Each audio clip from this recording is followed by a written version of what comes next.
Praise the lord. మన రక్షకుడు విమోచకుడు యేసుక్రీస్తు వారి మహిమ కలిగిన నామమున ఈ రోజున ఉపవాస వాక్య ధ్యానంలోకి ప్రతి ఒక్కరికి మన ప్రభు పేరట ప్రైజ్ ద లార్డ్. దేవుని యొక్క వాక్యము మన శరీరాలకి జీవింప చేయగలిగేటువంటి శక్తిని అనుగ్రహిస్తూ ఉన్నది. దేవుని సజీవమైనటువంటి వాక్యము మనలను జీవింపజేసింది. మనకు ముందున్నటువంటి మన ప్రధాన యాజకుడైనటువంటి క్రీస్తు యొక్క జీవితంలో ఈ విషయాలు మన కళ్ళ ముందు కనపడతా ఉన్నాయి. ఈ రోజున ఉపవసించి ప్రార్థిస్తూ ఆయన సన్నిధిలో మనం నిలబడి ఉన్నాం. ఈ రోజున ఆయన మనకు చేస్తూ ఉన్నటువంటి ప్రమాణ వాక్యము ఈ రోజున మన వాక్య ధ్యానంలో ఉపవాస వాక్య ధ్యానంలో భాగంగా 1 యోహాను 3వ అధ్యాయము 9వ వచనంలో నుంచి చూసినట్లయితే ఈరోజు దేవుని వాగ్దానము, వాడు దేవుని మూలముగా పుట్టినవాడు కనుక పాపము చేయజాలడు. ఎవరైతే దేవుని యొక్క పరిశుద్ధ వాక్యము చేత జన్మిస్తారో, అనగా వాక్యాన్ని హృదయంలో ఉంచుకొని వాక్యము ప్రకారంగా నడవటము, జీవించటము, వాక్యము ప్రకారంగా జీవితాన్ని మలుచుకోవటం ఎవరైతే చేస్తారో వారు పాపం అనేది చెయ్యజాలని అంటారు. నిజమే, వాక్యము ప్రకారంగా ఏ మనుషుడు ఏ స్థితిలో ఉన్నా సరే ఆ మనుషుని యొక్క స్థితి పడిపోకుండా నిలవబడేదే అయి ఉంటుంది, నిలిచే జీవితమే అయి ఉంటుంది, కానీ పడిపోయే జీవితం అయితే కాదు. వాక్యము ప్రకారంగా ఒక మనుషుడు ఆ మనుషుని జీవిత కాలంలో అనేక రకాల ఆలోచనలు చేసి వాటి ప్రకారంగా జీవిద్దామని జీవించే క్రమంలో వాటి ప్రకారంగా నిలబడినటువంటి వాళ్ళు ఉన్నారు, ఆ ఆలోచనల ప్రకారంగా నిలదొక్కుకోలేనటువంటి వాళ్ళు ఉన్నారు.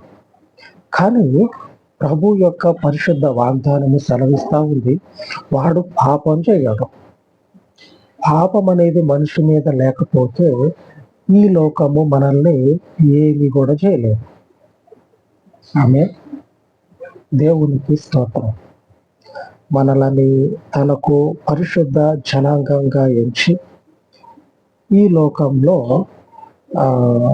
లెక్కకు మించినటువంటి మనుషులు, ఇసుకేస్తే రాలనంత జనం అని అంటారు చూడండి, వారి మధ్యలో మనల్ని సూటిగా చూసి మనల్ని ఎంచుకున్నటువంటి మన దేవుడు మనకేం చేస్తా ఉన్నాడంటే నిత్య కృపను కనపరుస్తూ ఉన్నాడు.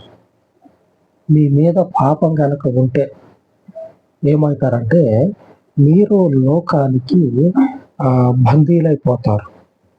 లోకము పాపం అనేది మీ మీద అధికారం చెలాయించి అది మిమ్మల్ని కబళిస్తుంది, మిమ్మల్ని కబళించేస్తుంది, ఇట్లాగా పట్టేసుకుంటుంది, వదిలిపెట్టదు. మనకి ఆయన ఇచ్చినటువంటి ఈ వాక్యము ఏమైతా ఉన్నదంటే పాపాన్ని కాల్చివేస్తూ పాపాన్ని మన పాదాల కింద తొక్కేస్తూ ఉంది ఆయన వాక్యం.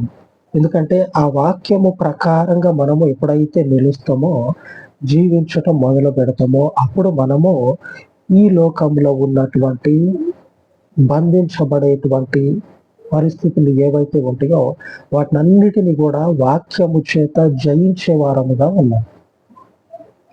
మన ప్రభు మన రక్షకుడు ఎంత ఇదిగా వాక్యాన్ని ఆయన యొక్క హృదయంలో ఉంచుకొని దేవునికి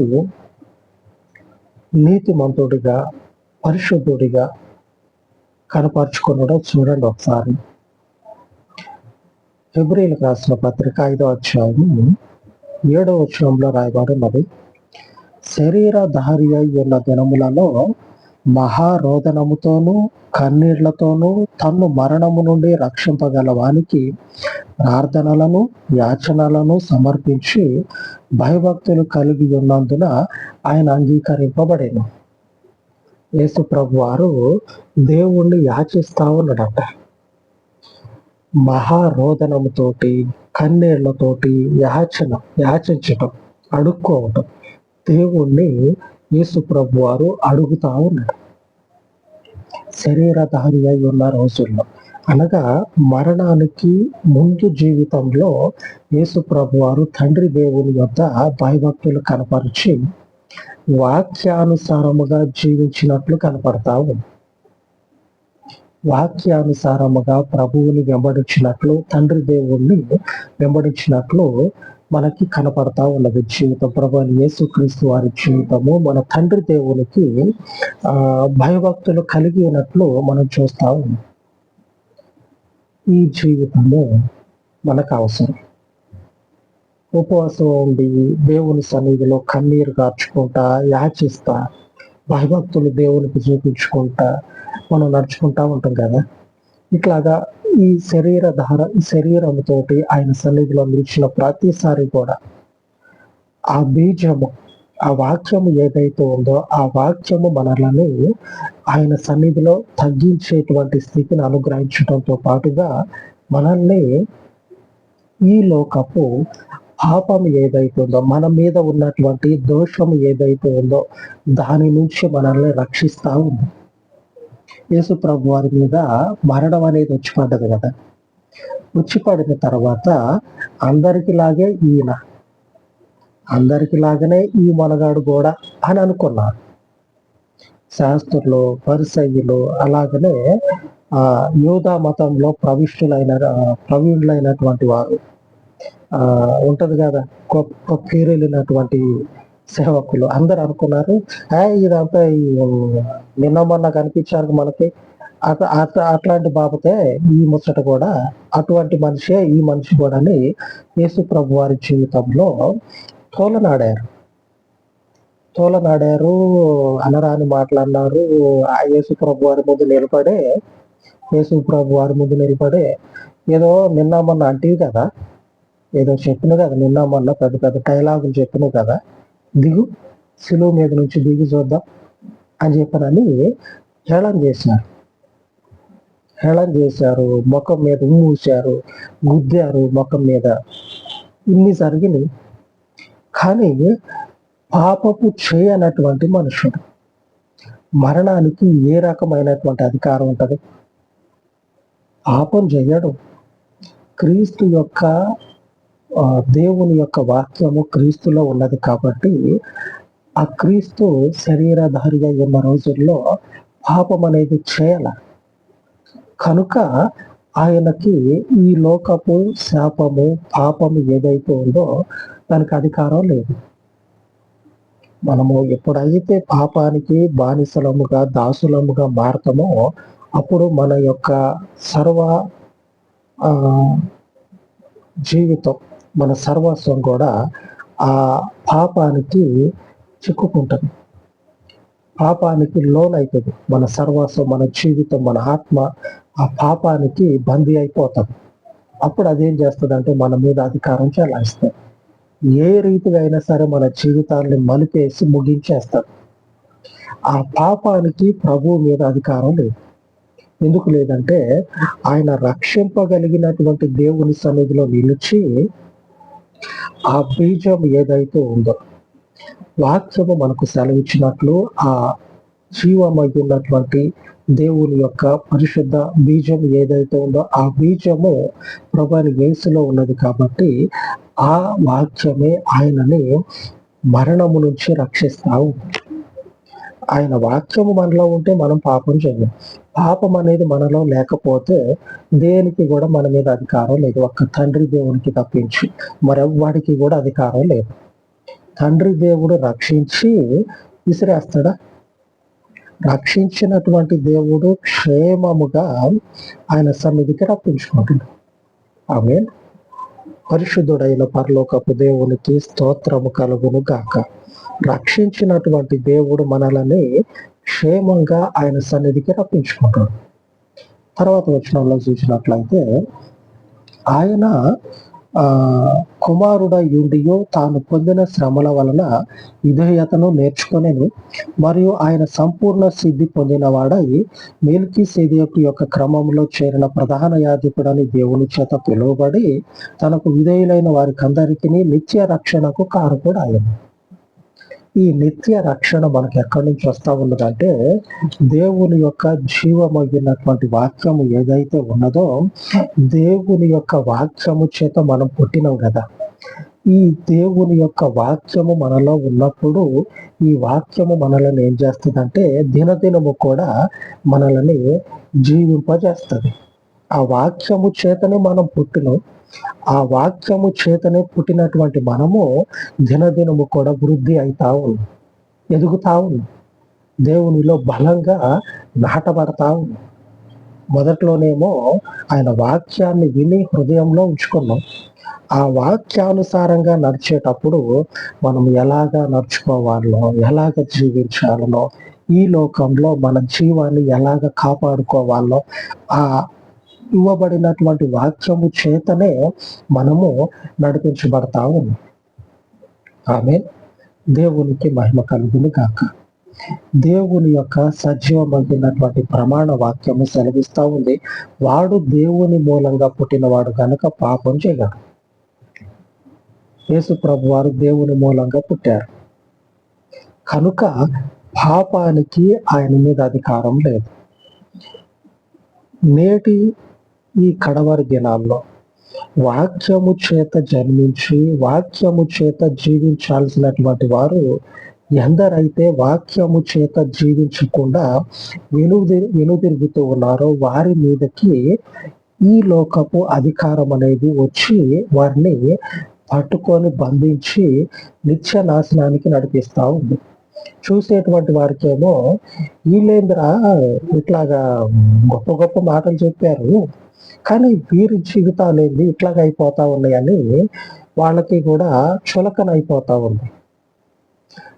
క్రీస్తుని చూడండి, క్రీస్తుని ఇందాక చెప్పుకున్నాం కదా, యూదులైనటువంటి ప్రవీణులైనటువంటి వారు ఇది నిన్న మొన్న విన్నటువంటి బోధనే ఈ క్రీస్తు అని చెప్పుకుంటున్నటువంటి ఈ దొంగ కూడా రేపు మాపు అట్నుంచి అటే పోతాడని చెప్పనని తక్కువగా మాట్లాడి క్రీస్తుని పెద్దగా పట్టించుకోలే. ఎందుకంటే మన సమాజంలోనికి ప్రజల మధ్యకి కొత్త విషయాలు వస్తూ ఉంటాయి.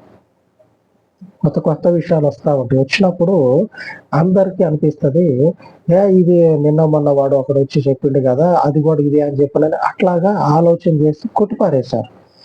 ఆయన మరణించి ఎప్పుడైతే తిరిగి లేచిన తర్వాత శిష్యుల చేత సువార్త ప్రకటించబడుతూ ఉన్నదో అప్పుడు కూడా వాళ్ళకి అదే వణుకు అనేది ఉన్నది. చనిపోక ముందు ఎంత భయపడ్డారో చనిపోయి ప్రభువు లేచిన తర్వాత కూడా అంతకు మించి భయము వాళ్ళకు వచ్చింది.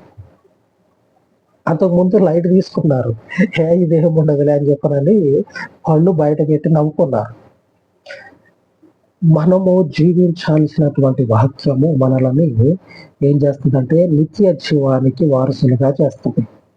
యేసు ప్రభు వారు అంతకు మునుపు ఈ వాక్యాన్ని బట్టే జీవించారు. ఆ తర్వాత కూడా వాక్యాన్ని బట్టే ఆ నవ్వేటువంటి వాళ్ళ నోర్లని మూసేశారు. ఎందుకంటే వాక్యము ఆయన హృదయంలో ఉన్నది కాబట్టి ఆ వాక్యమే ఆయనని ఈ లోకపు బలము నుంచి విడిపించింది. ఈ లోకంలో ప్రతి మనిషి మీదకి రావాల్సినటువంటి ఆ యొక్క పాపం అనేది, ఆ యొక్క శాపం అనేది ప్రభు మీదకి వచ్చి ఆయనను బంధించలేకపోయింది. ఎలాగ జరిగింది? మనము దేవుని వాక్యము చేత ముద్రించబడ్డాం. మనం పాపం చేయము. ఇంకా పాపం అనేది మన మీద లేకపోతే ఎవ్వడు ఏమీ చేయలేడు. ఏ శాపము, ఏ కీడు ఏమీ చేయలేదు. ఆమె వాగ్దానం ఏమిటంటే వాడు దేవుని మూలంగా పుట్టినవాడు గనుక వాడి మీద పాపం అనేది అధికారం చెలాయించలేదు, పెత్తనం చేయలేదు. మరలా ఒకసారి చూద్దాం. వాడు దేవుని మూలముగా పుట్టినవాడు కనుక పాపము చేయజాలడు. పాపం అనేది ఎప్పుడైతే మనం చేస్తామో అప్పుడేం జరుగుతుందంటే మన యొక్క భవిష్యత్తు అక్కడికే లాస్ట్. ఇక మనకు భవిష్యత్తు అనేది ఉండదు. ఆ రోజు వరకే లాస్ట్. ఇక రేపటి రోజు అనేది మనకు ఉండదు. పాపము ఎప్పుడైతే మనము చేయకుండా క్రీస్తు వలె ఆ వాక్యానుసారంగా శరీరధారిగా ఉన్నటువంటి దినములలో తండ్రికి ఏ రీతిగా క్రీస్తు మొరపెట్టుకొని ఆ యాచనలను యాచించి ఆయన సన్నిధిలో మరణము వచ్చి నిలబడ్డా సరే దానిని అణిచి తిరిగి లేచినటువంటి క్రీస్తు వలె మనము కూడా తండ్రి దేవునికి ఈ శరీరాలతో మహిమపరిచే విధంగా మనము జీవించినట్లయితే ఆ పాపము మన మీద నిలబడదు. అలాగనే మనము పాపం అనేది చేయజాలము. ఆయన యొక్క బీజం అనేది మనలో ఉన్నది.